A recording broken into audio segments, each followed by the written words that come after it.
What's going on, guys? This is Seth Ford here, and today I am back with yet another college football prediction video, and this is a way too early prediction video, so a lot can change over the next few weeks.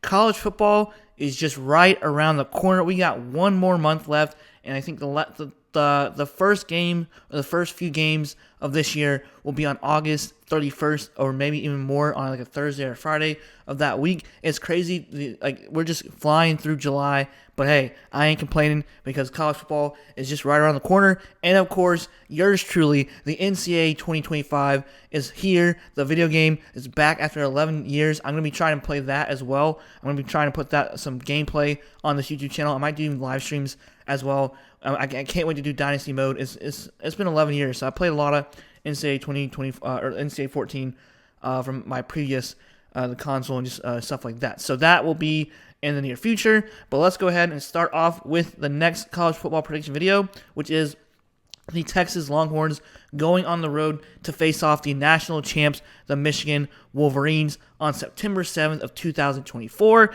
Lots of new faces, lots of new players, lots of players that are coming back from last year to this year. New coach, Sharon Moore, who will be the new head coach for Michigan, takes over. Jim Harbaugh, who leaves for the NFL, and of course, lots of other players as well. So it's going to be different. I think I'll make another video on this after the first week of week one of college football and see how that turns out with Michigan, because there's some stats that are not relevant right now because it's a way too early prediction video. So hey, let's go ahead and begin the slideshow, and yeah, let's go. All right, so last season we have the Texas Longhorns, who had a great season last year. They upset Alabama in the beginning of the year, and they just rolled on. And of course, though they did lose to Oklahoma, which they should have won that game, they still rolled on. And of course, they beat Oklahoma State in the Big 12 championship. And unfortunately, they lost to Washington Huskies 37-31. That was a crazy whirlwind of the games, going back and forth, high scoring. And of course, Washington couldn't finish it against Michigan. And Michigan, on the other hand, so though early on in the season there was some questionable stuff that's happening behind the scenes with the coaches and plays and stuff like that, but hey, Michigan is Michigan. They dominated all season long. Their defense dominated all season long. And of course, Sharon Moore, of course, he was an interim head coach because they suspended Jim Harbaugh for BS. And of course, they still beat Ohio State, which that game was wild to think about as well. I like Michigan too, and I can't stand Ohio State, so that's just my opinion. So there you have it with the last season. Michigan 15-0, 9-0. They're champs, Big Ten champs, and also won the national championship finally under Jim Harbaugh. And of course, Steve Sarkisian had a great season with Quinn Ewers, 12-2, 8-1, Big 12 champs. So they had a great season last year. This year it's going to be a whole lot different than the last few years as well. The last meeting between these two from Texas and versus Michigan was 2005, and I believe it was a Rose Bowl game. So I think that I don't know if that's correct or not. I tried to do research, and I think that was the right one, which was 2005. And of course, Texas won on a crazy game at the end, 38-37. I think it ended up in like a field goal or something. So yeah, that was a crazy game.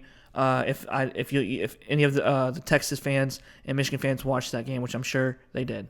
All right, so the location, it will be at the Big House, which is Michigan Stadium. I've been there personally. I'm an App State fan. It was awesome just to go there to experience. I didn't go there when they beat Michigan. I went there the second time when Michigan beat App State, but still, it was a cool atmosphere. The stadium was shaking. You could literally, let's see here. So we came out from that way. So I think it was like right here, just like top of the stadium. You could literally hear the stadium shake. It's a pretty cool atmosphere. And if you guys have the chance to go, the Big House is the way to go too. All right, so the coaches. We got Steve Sarkisian, after 3 seasons with Texas, has done a great job with the Longhorns, beating Alabama and beating some quality teams this past season as well. He is 25-14, 17-10 over 3 seasons, and got Texas to the semifinals. Though they probably could have won against, they could have potentially win it all and went undefeated too. But it is what it is. They still had a great season last year, and I think he's going to have this year's team locked and loaded this year as well.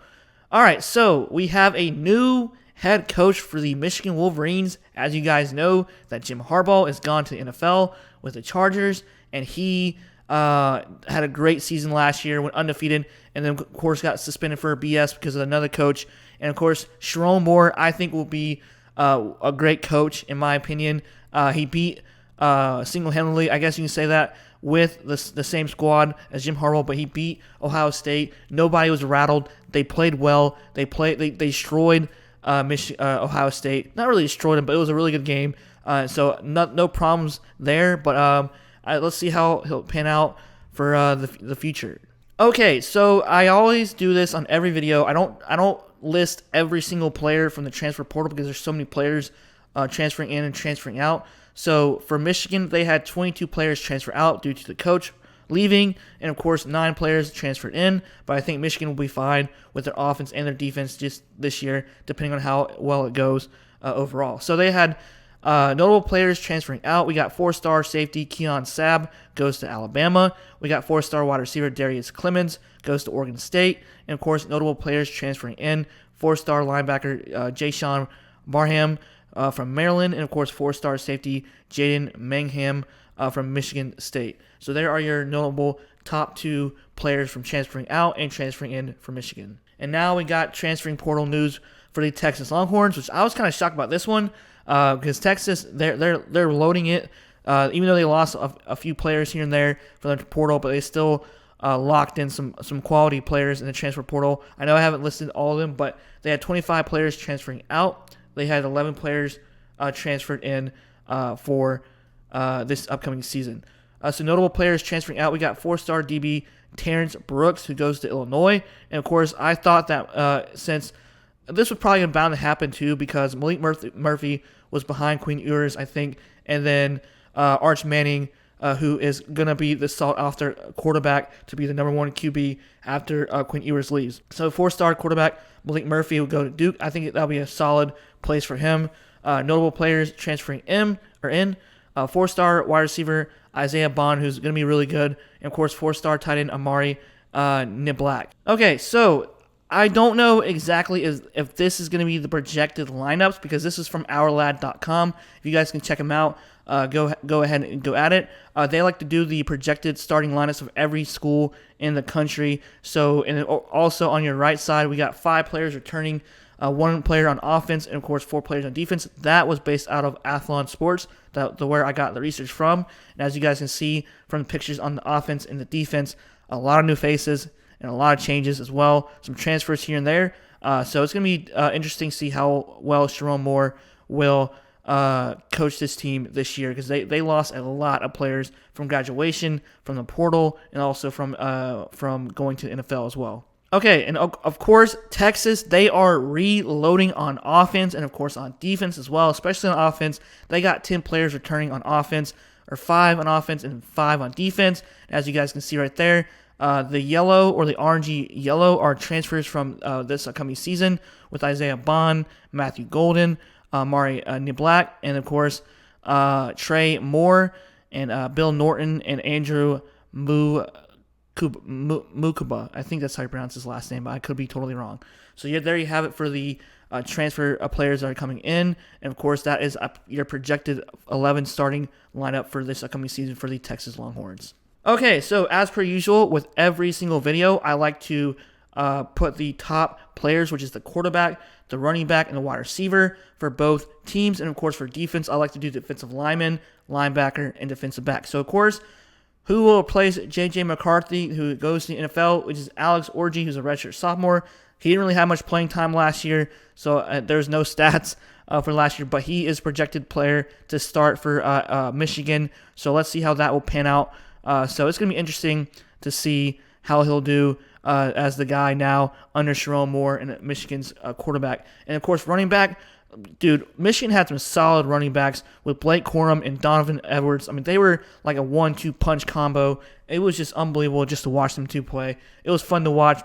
Donovan Edwards had 119 carries, 497 rushing yards, 5 touchdowns, and averaged about 4.2 yards per carry. Wide receivers, I don't know who's going to be the starting wide receiver 1. So I think Samaj Morgan was the guy behind Roman Wilson and Cornelius Johnson, who both are gone to the NFL. They also had a stacked wide receiving core, who a lot of players either left from graduation, NFL, and portal. But I think that Shemaj Morgan, if I pronounce that first name, I'm sorry. He had 22 receptions, 204 receiving yards, averaged about 9.3 average per catch, and of course he had 2 touchdowns last season. And now we have Texas, which Quinn Ewers, as you guys know, is a Heisman candidate. He had a great season last year, great just overall season, going 272 completions to 394 attempts, 69.0 completion percentage, 3,479 passing yards, 22 touchdowns, and 6 interceptions.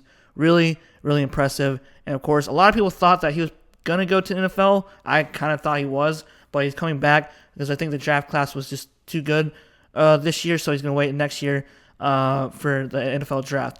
So I believe after Jonathan Brooks, who is with the Carolina Panthers, which is my team, C.J. Baxter will be the go-to guy, I believe, who's a sophomore, had a great season last year with 138 carries, 659 rushing yards, averaged about 4.8 yards per carry, and of course only had 0 touchdowns last year, which is kind of crazy in my opinion. And then I think the wide receiver 1 after Worthy and Donnie Mitchell, or Xavier Worthy and Donnie Mitchell have gone to the NFL. I think that Isaiah Bond will be the go-to guy for Quinn Ewers with the 48 receptions, average 668 receiving yards, average about 13.9 yards per catch, and 4 touchdowns of last year. Okay, so I don't know who the top players were, but I tried to find the top players from ESPN that were leading the top stats for different positions. So I think that Mason Graham, who's going to be an upcoming junior, will be the key player on the defensive line, because they did lose some solid players to the NFL draft last year on the defensive line. So he will be the main guy on the line. He had 35 total tackles, 23 solo, 3 sacks, 1 forced fumble, 1 fumble recovery, and 1 pass deflection. Really, really good. We have linebacker Ernest Hausman, who is going to be a sophomore this year, or Barham, who is a transfer coming in. I think he'll be one of the key guys as well. But Ernest had about 46 total tackles and 16 solo tackles for his stats as a freshman. So that's solid for a freshman, in my opinion. Okay, so we also have defensive back Makari Page, who will be a super senior, which is good to have veteran players on the lineup for next year. He had 41 total tackles, 17 solo, 1 fumble recovery, and 2 pass deflections. Next, we go to Ethan Burke. We go for Texas. Texas actually had solid players on defense. Usually in defense for Big 12 is crazy with all the high yardage and high scoring. But Ethan Burke, who's a returning sophomore, he had a solid freshman season with 41 total tackles, 21 solo, 5.5 sacks per game, 1 forced fumble, and 1 fumble recovery. That's a solid stats for a freshman. And of course, we have Anthony Hill Jr., who will be a returning sophomore as well. He had a really solid season as a freshman, 67 tackles, 41 solo, 5 sacks, 1 forced fumble, and 2 pass deflections. And Jahdae Barron, super senior for defensive back, he had a 59 total tackles, 32 solo, 1 fumble recovery, 1 interception, and 5 pass deflections. So that's really impressive as well. Okay, so for last year, we had Michigan had a great year on offense, had a great year on defense, but mainly, I believe, they were more of a run, ground for pound team as well. They loved running the ball with Blake Corum and with also Donovan Edwards as well. So they had a 1-2 punch combo. They had a really good season. They had averaged about 382.7 yards per game, passing per game. They had 213.7. Yeah, they like to run the ball a lot. Rushing yards per game, 169.1 yards per game, and averaged about 35.9 points per game. So really solid for Michigan last year. And this year it's going to be totally different, which I understand. This is last year's stats, but I'm just going to bring it in to base it off from last year to this year. All right, so we got full team stats offense for Texas. They had a awesome season last year too. And with high yardage as well. They had averaged about 477.5 yards per game, which is crazy. Passing per game, 289.1 yards per game. Rushing, 188.4 yards per game. And points per game, basically the same with Michigan, 35.8 points per game. They had a solid team overall from offense to defense. Just watching that team last year, but there are going to be a lot of new faces as well for this year's team for Texas as well with Michigan. So it'll be very interesting on the road. Okay, so for the full team stats on defense, Michigan, they always had a great defense each year, and last year was one of their best defenses all season. So yards allowed per game, which is incredible. Only allowed 239.7 yards allowed per game.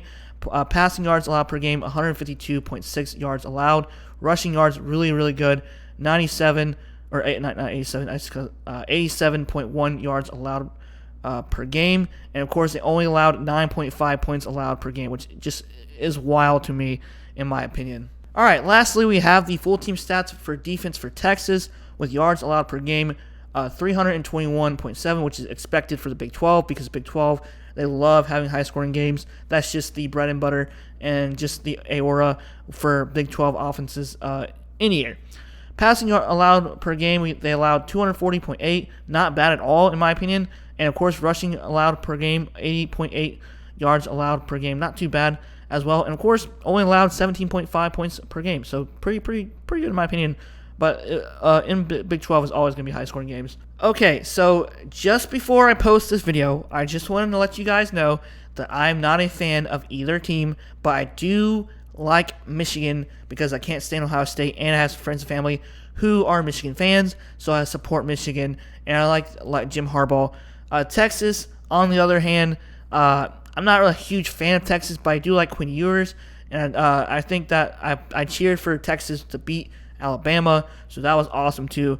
But this game this year, I may make another video just because after the first game of the week, I don't know. This game is gonna be tough to predict because both teams are really good, but one team lost a lot of players that have starting lineups, and the other team is reloading too. And I think that even though it's at Michigan, hear me out, I think that Texas will be the favorites to win by 3 points. I think it's gonna be possibly like a low 20s points per game that whole game, but I think that Texas will win on a field goal or like having 3 points until like the fourth quarter, and then Michigan failed to try to score or get a field goal to win the game. So I think that Texas is going to win this game by 3 points. Do not get mad at me. I know this is stats from last year's team. I know that, or last year's season. I'm just basing off the stats from last year and then looking at the roster this year as well. And new coach is in place too. So I think that there's going to be some growing pains for Michigan, but I think that maybe Michigan upset Texas, and who knows? It's just a way too early prediction video. So guys, let me know what you guys think about this video, or let me know, comment down below if I missed anything. Also comment down below if I messed up anything. Just criticize me, whatever. I like being criticized in this video, and let me know what you guys think as well. Alright guys, Seth Ward here. You have a great rest of the day, and have a great weekend also, and peace out.